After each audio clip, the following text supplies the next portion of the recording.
সুপ্রিয় দর্শক, আসসালামু আলাইকুম। আপনাদের সবাইকে স্বাগত জানাচ্ছি এখনকার আলোচনায়। আপনাদের সঙ্গে আছি আমি সিরাজুল ইসলাম। দর্শক, জর্দানে এবং ইরাকে আরও 2 মার্কিন সেনা নিহত হয়েছে, এই কথা ঘোষণা করেছে খোদ মার্কিন কেন্দ্রীয় কমান্ড সেন্টকম। এপাশে ইরানের আইআরজিসি দাবি করেছে তারা জর্দানে হামলা চালিয়েছে আকাবা বিমানবন্দরে এবং সেখানে আমেরিকার বেশ কয়েকটি C-17 পরিবহন বিমান এবং P-8 কমান্ড অ্যান্ড কন্ট্রোল বিমান ক্ষতিগ্রস্ত হয়েছে উল্লেখযোগ্যভাবে। এবং এই হামলায় তথ্য দিয়ে সহযোগিতা করেছে জর্দানের নাগরিক এবং সেনারা। এই জন্য আইআরজিসির পক্ষ থেকে তাদের প্রতি কৃতজ্ঞতা জানানো হয়েছে। এদিকে গত রাতেও আমেরিকা এবং ইরানের মধ্যে পাল্টা হামলার ঘটনা ঘটেছে। তবে বিভিন্ন সূত্র থেকে জানা যাচ্ছে যে স্পেন এবং আর্জেন্টিনার মধ্যকার যে ফাইনাল ম্যাচ, সেই ম্যাচ এবং পুরস্কার বিতরণী শেষ হওয়ার পরে আমেরিকা ইরানের উপর হামলা শুরু করে এবং তার জবাবে ইরানও হামলা চালিয়েছে। এদিকে গতকাল ইরানের যে একটি নির্মাণাধীন একটি পরমাণু কেন্দ্রে হামলা চালানো হয়েছিল, তার জবাবে কুয়েতের আল সুমায়া বিদ্যুৎ কেন্দ্রে ইরান হামলা চালিয়েছে এবং বিদ্যুৎ কেন্দ্রটি ধ্বংস হয়ে গেছে বলে আইআরজিসি দাবি করেছে। আরেকটি গুরুত্বপূর্ণ খবর আছে, সেটি হচ্ছে গতকাল আমেরিকায় আর্জেন্টিনা এবং স্পেনের যে ফাইনাল ম্যাচ হয়েছে ফুটবল বিশ্বকাপের, সেই ম্যাচের পরে পুরস্কার বিতরণী করা হয় এবং স্পেনের দল যখন কাপ হাতে সেলিব্রেশনে মেতে ওঠে, অর্থাৎ আনন্দ উল্লাস প্রকাশ করতে থাকে, সেখানে মার্কিন প্রেসিডেন্ট ডোনাল্ড ট্রাম্পও স্পেনের খেলোয়াড়দের সঙ্গে সেলিব্রেট করার চেষ্টা করে, কিন্তু খেলোয়াড়রা তাকে বিনয়ের সাথে সরিয়ে দেয়। অর্থাৎ স্পেনের খেলোয়াড়রা ডোনাল্ড ট্রাম্পের সাথে তাদের কাপ জয়ের যে আনন্দ সেটা উদযাপন করতে চায়নি। সুপ্রিয় দর্শক, এছাড়াও আরও বেশ কিছু গুরুত্বপূর্ণ খবর থাকবে, এই সমস্ত নিয়ে আমি বিস্তারিত আলোচনা করব এখনকার ভিডিওতে। আশা করি আপনারা শেষ পর্যন্ত সঙ্গে থাকবেন। আর ভিডিও ভালো লাগলে বরাবরের মতোই বলি, লাইক কমেন্ট শেয়ার করবেন এবং চ্যানেলটি সাবস্ক্রাইব করে সাথেই থাকবেন। দর্শক, চলুন বিস্তারিত আলোচনা করি। আমরা গত কয়েকদিনের যে সমস্ত ঘটনা প্রবাহ, বিশেষ করে আমেরিকা এবং ইরানের মধ্যকার যুদ্ধের ঘটনা প্রবাহের কথা বলছি, তাতে আমরা দেখতে পাচ্ছি যে জর্দানকে সবচেয়ে বেশি লক্ষ্যবস্তুতে পরিণত করেছে এখন ইরান। এখানে কয়েকটা কারণ হতে পারে এমন যে কুয়েত, বাহরাইন, সংযুক্ত আরব আমিরাত, কাতার, সৌদি আরব, এই সমস্ত জায়গায় যে সমস্ত ঘাঁটি ছিল, আমেরিকার সেই সমস্ত ঘাঁটির বেশিরভাগই মারাত্মকভাবে ক্ষতিগ্রস্ত হয়েছে বা ধ্বংস হয়ে গেছে, যার কারণে এখান থেকে সেনা, লজিস্টিক্স সাপোর্ট, বিমান টিমান, এই সমস্ত অনেক কিছু জর্দানে সরিয়ে নিয়েছে। জর্দান যেহেতু তুলনামূলক ইরান থেকে দূরে, আবার ইসরায়েলেও কিছু কিছু সরিয়ে নিয়েছে বলে খবর তো বেরিয়েছে। তো এই জর্দানকে গতকালকেও টার্গেট করেছে আইআরজিসি এবং নতুন করে জর্দানের আকাবা বিমানবন্দরে হামলা চালিয়েছে। এ কয়েকদিন প্রিন্স হাসান, এরপরে কিং হোসেন এবং প্রিন্স সুলতানিয়ার বেজে হামলা চালাচ্ছিল, মুওয়াফাক আল সালতি বিমানবন্দরে হামলা চালাচ্ছিল, কিন্তু গতকাল হামলা চালিয়েছে আকাবা বিমানবন্দরে। ইসরায়েলের যে এইলাত বন্দর, তার কাছে আকাবা বন্দর অবস্থিত। এই আকাবা বন্দরের পাশেই আকাবা বিমানবন্দর আছে জর্দানের, সেখানে হামলা চালিয়েছে এবং আইআরজিসি দাবি করছে যে তাদের এই হামলায় বেশ কয়েকটি C-17 পরিবহন বিমান, মার্কিন পরিবহন বিমান, বড় বড় বিমান ক্ষতিগ্রস্ত হয়েছে বা উল্লেখযোগ্যভাবে ক্ষতিগ্রস্ত হয়েছে এবং বেশ কয়েকটা P-8 কমান্ড অ্যান্ড কন্ট্রোল বিমান ধ্বংস হয়েছে। এই বিমান দিয়ে অন্যান্য বিমান অভিযান পরিচালনা করা, আকাশের কমান্ড অ্যান্ড কন্ট্রোল এগুলো পরিচালনা করা হয়। মানে শত্রুপক্ষের উপরে বিমান হামলার জন্য অথবা ক্ষেপণাস্ত্র হামলার জন্য বা আকাশ প্রতিরক্ষার ক্ষেত্রে এই কমান্ড অ্যান্ড কন্ট্রোল বিমান একেবারে স্বতন্ত্র একটা কমান্ড সেন্টার হিসেবে কাজ করে। এই বিমান কয়েকটা নাকি ধ্বংস করেছে আইআরজিসি বলছে। এবং আইআরজিসি এখানে চমকপ্রদ দাবি করেছে, যেটা উল্লেখযোগ্য, সেটা হচ্ছে যে তাদের এই হামলার আগে জর্দানের নাগরিকরা এবং জর্দানের সামরিক বাহিনীর লোকজন আইআরজিসিকে তথ্য দিয়ে নাকি সহযোগিতা করেছে এবং এই জন্য আনুষ্ঠানিকভাবে বিবৃতি প্রকাশ করে আইআরজিসি জর্দানের বেসামরিক নাগরিক যারা এই তথ্য দিয়ে সাহায্য করেছে এবং জর্দানের সামরিক বাহিনীর যে সমস্ত সদস্য তথ্য দিয়ে সাহায্য করেছে তাদেরকে কৃতজ্ঞতা জানিয়েছে একেবারে আনুষ্ঠানিক বিবৃতির মাধ্যমে। এটা কিন্তু ভেরি বিগ ডেভেলপমেন্ট। আইআরজিসির দাবি যদি সত্যি হয় এবং ধরে নিচ্ছি অবশ্যই আইআরজিসির দাবি সত্যি, কারণ অহেতুক এই কথা বলার তো বিশেষ কোনো কারণ আছে বলে মনে হয় না। এপাশে মার্কিন সামরিক বাহিনীর জন্য আর একটা বিপর্যয়কর খবর আছে। মার্কিন সামরিক বাহিনী যে কেন্দ্রীয় কমান্ড সেন্টকম, তারাই এই খবর জানিয়েছে বিবৃতি দিয়ে, আনুষ্ঠানিক বিবৃতি দিয়ে, যে জর্দানে এবং ইরাকে আরও 2 জন সেনা মারা গেছে। জর্দানে আমরা গতকালকের ভিডিওতে যে খবর দিয়েছিলাম যে 2 জন সেনা নিহত হয়েছে এবং একজন নিখোঁজের কথা বলছে, এবং আমি সেই ভিডিওতে বলেছিলাম যে ইরান জানিয়েছে অনেক সেনা একেবারে চূর্ণ বিচূর্ণ হয়ে গেছে, তাদেরকে চেনা যাচ্ছে না। ঠিক এই কথাটাই জানিয়েছে সেন্টকম, যে তারা আর একজন সেনাকে মানে চূর্ণ বিচূর্ণ টুকরো টুকরো হয়ে গেছে এইরকম একটা দেহাবশেষ তারা উদ্ধার করেছে, কিন্তু তার নাম পরিচয় কিছু শনাক্ত করা, চিহ্নিত করা যাচ্ছে না, চেনা যাচ্ছে না, একেবারে মানে আনআইডেন্টিফাইড বলছে। জর্দানের সামরিক ঘাঁটিতে আনআইডেন্টিফাইড লোকজন কোথা থেকে আসছে? সবই তো মার্কিন সেনা তারা, কিন্তু তাদের চেনা যাচ্ছে না। কারণ 2টা কারণ হতে পারে। একটা হচ্ছে যে ক্ষেপণাস্ত্রের আঘাতে এই সমস্ত সেনার লাশ বা দেহ একদম ক্ষতবিক্ষত টুকরো টুকরো হয়ে গেছে, এটা একটা কারণ হতে পারে। আরেকটা কারণ হতে পারে যে আগুন ধরে পুড়ে গেছে, তাদেরকে আর শনাক্ত করার মতো অবস্থা নেই। যাই হোক না কেন, জর্দানে যে মার্কিন সামরিক বাহিনীর জন্য বড় রকম বিপর্যয় সৃষ্টি করেছে ইরানের সেনারা, এটা একদম পরিষ্কার। এবং জর্দানে এই বিপর্যয় সৃষ্টি করার পরেই কিন্তু ইরানের উপর তারা প্রতিশোধমূলক ব্যাপক হামলা চালানোর চেষ্টা করেছে। বাট ফ্যাক্ট হচ্ছে যে আমেরিকার পক্ষ থেকে ইরানকে এখন ধসিয়ে দেওয়ার মতো অবস্থা আর খুব একটা দেখা যাচ্ছে না, সেই রকম সক্ষমতা তাদের নেই। কারণ আঞ্চলিক বেশিরভাগ ঘাঁটি মার্কিন সামরিক বাহিনীর যে সমস্ত লজিস্টিক্স, তারপরে ক্ষেপণাস্ত্র প্রতিরক্ষা ব্যবস্থা, ক্ষেপণাস্ত্র ছোড়ার লঞ্চার, বিমান টিমান, এগুলো অনেক কিছু ধ্বংস হয়েছে, বড় রকমের বিপর্যয় পড়েছে মোটামুটিভাবে, এটা আপনারা নিশ্চিত থাকুন। এই বড় রকমের বিপর্যয় পড়ার পরেই এই অঞ্চল ছেড়ে জর্দান এবং ইসরায়েলের দিকে চলে গেছে। এখন মূলত যুদ্ধটা হয়তো বা বেশিরভাগ ক্ষেত্রেই সীমাবদ্ধ থাকবে ইরানের সাথে জর্দান এবং ইসরায়েল ওই এলাকায়। সৌদি আরব যদি এখন এখানে ঘাঁটি এবং ভূখণ্ড দিয়ে মার্কিন বাহিনীকে হামলা চালানোর জন্য সহযোগিতা না করে, তাহলে আমেরিকাকে এখন যুদ্ধ করতে হবে সম্ভবত জর্দান ইসরায়েল ওই এলাকা থেকে। যাই হোক, আমি আবার ফিরে আসি ইরাকে মার্কিন সেনা এবং জর্দানে মার্কিন সেনা নিহতর খবরে। তো জর্দানে মার্কিন সেনা নিহতের ব্যাপারে ইরান কিন্তু দাবি করেছে যে বহু সেনা মারা গেছে। আমেরিকা তো বলছে 2 জন, এখন 3 জনের কথা স্বীকার করলো, কিন্তু ইরান বলছে যে সেখানে বহু সেনা মারা গেছে। এবং আমার কাছে মনে হচ্ছে যে দেখেন, যে সেনা মারা গেছে টুকরো টুকরো হয়ে অথবা পুড়ে গেছে, সেখানে আরও 2 জন মারা গেছে, তো মাত্র 3 জন সেনা ছিল সেখানে। বলা হচ্ছে যে একটা মেসের ভেতরে হামলা হয়েছে, একটা ডাইরেক্ট ক্ষেপণাস্ত্র হিট করেছে, এবং এই সমস্ত ক্ষেপণাস্ত্রগুলো সব ব্যালিস্টিক এবং বড় বড় ক্ষেপণাস্ত্র। কমপক্ষে ওয়ারহেডের ওজন হচ্ছে 1,500 কিলোগ্রাম, তার মানে 1.5 টন। 1.5 টন মানে কি 37.5 মণ ওজন। তা যদি বিস্ফোরিত হয় তাহলে কি হয়, ধ্বংসযোগ্য কি পরিমাণে হয় আপনারা কল্পনা করুন।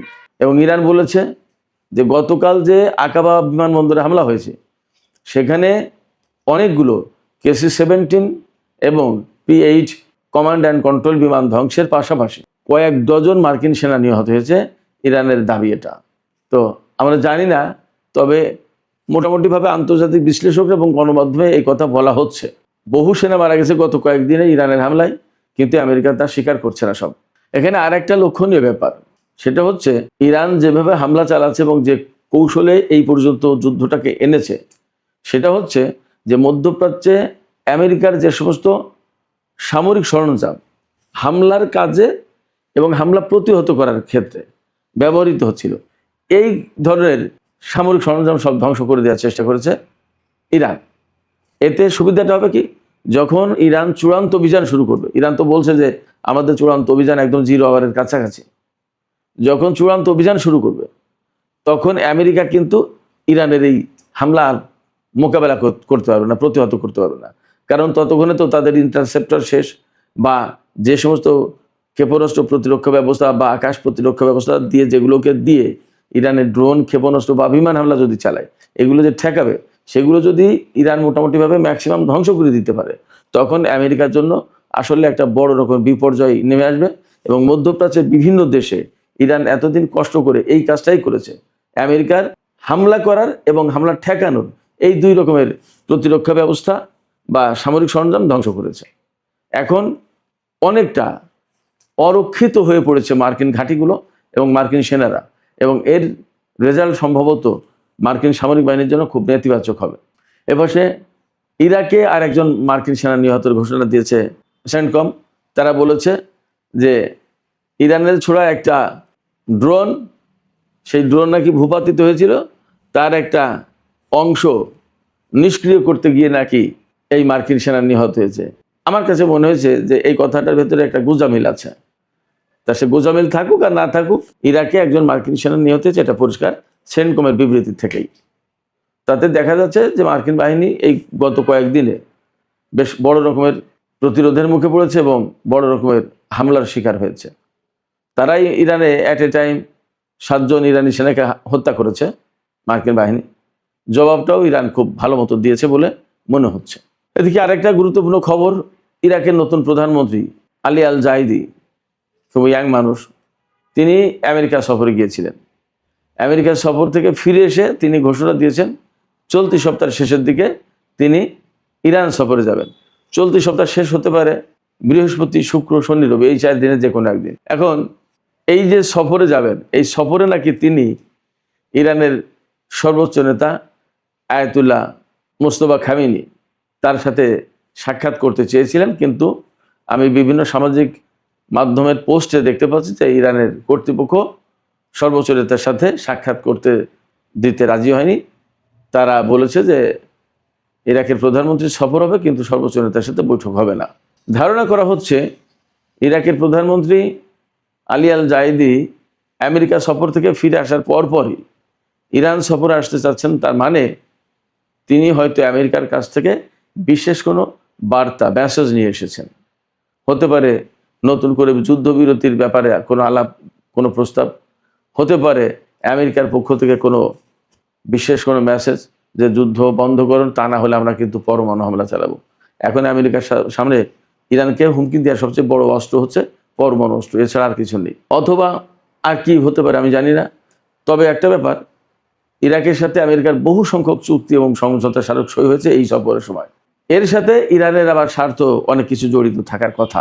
তো কোন বিষয় নিয়ে আলোচনা হবে আমরা জানি না। তবে ইরাকের প্রধানমন্ত্রীর এই সফরটা যে ইরানের জন্য বা আন্তর্জাতিক রাজনীতি এবং আঞ্চলিক রাজনীতি, কূটনীতি এবং কৌশলগত অবস্থানের জন্য অনেক গুরুত্বপূর্ণ, সেটা বোঝা যাচ্ছে।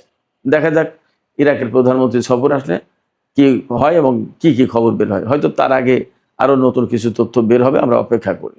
এপাশে ইরানের একটি নির্মাণাধীন পরমাণু বিদ্যুৎ কেন্দ্রে হামলা চালিয়েছিল মার্কিন বাহিনী। এর জবাবে ইরান কুয়েতের আল সুমায়া বিদ্যুৎ কেন্দ্রে হামলা চালিয়েছে এবং বিদ্যুৎ কেন্দ্রটা ধ্বংস হয়ে গেছে বলে আইআরজিসি জানিয়েছে। একেবারে মারাত্মক রকমের ক্ষতিগ্রস্ত হয়েছে। এবং এই গত কয়েকদিনের হামলা, পাল্টা হামলার ঘটনায় যে সমস্ত বেসামরিক স্থাপনা ধ্বংস হয়েছে, তার ভিতরে পানি লবণাক্ত মুক্তকরণ স্থাপনা বা কেন্দ্র, বিদ্যুৎ কেন্দ্র, ইরানের রেল স্টেশন, রেল লাইন বা সেতু, সড়ক সেতু, এরপরে কয়েকটা বিমানবন্দরে হামলা চালিয়েছে, এইরকমভাবে ক্ষতিগ্রস্ত হয়েছে। আসলে আমি আবারও বলি, আমেরিকা এবং ইরানের এই হামলা পাল্টা হামলার ঘটনায় ইরান এবং মধ্যপ্রাচ্যের দেশগুলোর বেসামরিক স্থাপনাও কিন্তু অনেক ক্ষয়ক্ষতি হচ্ছে, ধ্বংস হয়ে যাচ্ছে। কিন্তু আমেরিকার মূল ভূখণ্ড এবং তাদের নিজেদের ব্যবসা কেন্দ্র, ঘর বাড়ি, অফিস আদালত সব কিছু অক্ষত থেকে যাচ্ছে। এই জিনিসগুলো মধ্যপ্রাচ্যের দেশ যত তাড়াতাড়ি বুঝবে তত তাড়াতাড়ি এই সংকটের সমাধান হবে বলে মনে করা হয়। সুপ্রিয় দর্শক, আপনারা সবাই জানেন গত রাতে আর্জেন্টিনা এবং স্পেনের ভেতরে বিশ্বকাপ ফুটবলের ফাইনাল ম্যাচ অনুষ্ঠিত হয়েছে এবং তাতে স্পেন জিতেছে। স্পেন জেতার পরে পুরস্কার বিতরণ হয়েছে, কাপ পেয়েছে স্পেনের খেলোয়াড়রা। কাপ পাওয়ার পরে যে কাপ উঁচু করে যে আনন্দ উল্লাস প্রকাশ করে, সেটা যখন করছিলেন তখন মার্কিন প্রেসিডেন্ট ডোনাল্ড ট্রাম্প সেখানে যান এবং তিনিও মানে স্পেনের খেলোয়াড়দের সাথে উচ্ছ্বাস প্রকাশ করার একটা চেষ্টা করেন। তিনি সেখানে যান, কিন্তু ভিডিওতে আমি দেখলাম যে স্পেনের ক্যাপ্টেন সম্ভবত রদ্রি, তিনি যথেষ্ট বিনয়ের সাথে মার্কিন প্রেসিডেন্টকে গায়ে হাত দিয়ে আস্তে করে সরিয়ে সাইডে দিয়ে দিলেন। অর্থাৎ এই যে সেলিব্রেশনটা, তারা যে বিজয় উদযাপন করছে, আনন্দ উল্লাস প্রকাশ করছে, কাপ হাতে সবাই লাফাচ্ছে, হই হই করছে, এই জায়গায় ডোনাল্ড ট্রাম্পকে থাকতে দেননি। এখানে একদম সাধারণভাবে যে ঘটনা ঘটেছে সেটা ভাবার কোনো কারণ নেই। মার্কিন প্রেসিডেন্টের সাথে সবাই উল্লাস প্রকাশ করতে চাওয়ার কথা, আর সেখানে স্পেনের প্লেয়াররা তাকে সরিয়ে দিয়েছে সাইডে। এর পেছনে যে রাজনৈতিক কারণটা থাকতে পারে সেটা হচ্ছে এই যে সাম্প্রতিক সময়ে কিন্তু স্পেনের সাথে আমেরিকার সম্পর্ক মোটেই ভালো না। আপনারা জানেন ফিলিস্তিনের ব্যাপারে ইসরায়েলের বিরুদ্ধে অবস্থান নিয়েছে স্পেন ভীষণভাবে শক্তভাবে। এছাড়া এই যে ইরানের উপরে আমেরিকা যে হামলা চালাচ্ছে বা ইরান আমেরিকা যে যুদ্ধ, সেই যুদ্ধে স্পেন আমেরিকাকে সমর্থন করেনি, কোনো রকমের পৃষ্ঠপোষকতা দেয়নি। স্পেনের বিমান ঘাঁটি ব্যবহার করতে চেয়েছিল, সেগুলো দেয়নি এবং সাপোর্ট করেনি এবং বলেছে যে এই যুদ্ধটা অন্যায়, এটা ঠিক হয়নি, এটা বন্ধ করো। অন্যদিকে আরও একটা ব্যাপার ছিল, মার্কিন প্রেসিডেন্ট ডোনাল্ড ট্রাম্প, স্পেন যেহেতু নেটোর সদস্য, সেই হিসেবে ডোনাল্ড ট্রাম্প চান যে স্পেন তার টোটাল জিডিপির অন্তত 5% সামরিক খাতে ব্যয় করবে, নেটোর জন্য ব্যয় করবে। তো ধরেন 100 টাকা যদি জিডিপি হয় তার 5 টাকা ব্যয় করে ফেলতে হবে সামরিক ক্ষেত্রে নেটো জোটের জন্য। এটা অনেক বড় ব্যাপার। স্পেনের প্রধানমন্ত্রী সানচেজ তাতে রাজি নন এবং এটা নিয়ে আমেরিকার সাথে কিন্তু স্পেনের চরম টানাপোড়েন আছে। ইরানের সাথে আমেরিকার যে যুদ্ধ, তাতে মার্কিন বাহিনীর প্রতি সমর্থন না দেওয়ার জন্য ডোনাল্ড ট্রাম্প স্পেনের উপর নিষেধাজ্ঞা আরোপ করতে চেয়েছে, বাণিজ্য সম্পর্ক করতে চেয়েছে, অনেক কিছু হুমকি দিয়েছে ব্যাপক, কিন্তু কোনো কিছুতেই স্পেন তার অবস্থান থেকে সরেনি। এটা একটা কারণ হতে পারে স্পেনের খেলোয়াড়রা ডোনাল্ড ট্রাম্পের সাথে যে সেলিব্রেট করলো না তাদের ভিক্টরি, এটা একটা কারণ হতে পারে। তো যাই হোক দর্শক, এখনকার আলোচনা শেষ করব। আলোচনা শেষের আগে আমি আপনাদের কাছে জানতে চাই, আপনারা কি মনে করছেন যে মধ্যপ্রাচ্যে মার্কিন সেনা মৃত্যুর যে ঘটনাগুলো ঘটলো, এছাড়া ইরানের যে হামলার ধরন, ইরানের ক্ষেপণাস্ত্র, যে বড় বড় ক্ষেপণাস্ত্র ব্যবহার করে এখন অনেকটা মধ্যপ্রাচ্যের উপসাগরীয় অঞ্চল থেকে মার্কিন বাহিনীকে বলা যায় জর্দান এবং ইসরায়েলের দিকে পিছু হটতে বাধ্য করেছে, বলা যাচ্ছে পুরোপুরি এরকম না, কিন্তু এখন মূল জায়গা হয়ে দাঁড়িয়েছে জর্দান ইসরায়েল ওই দিকে।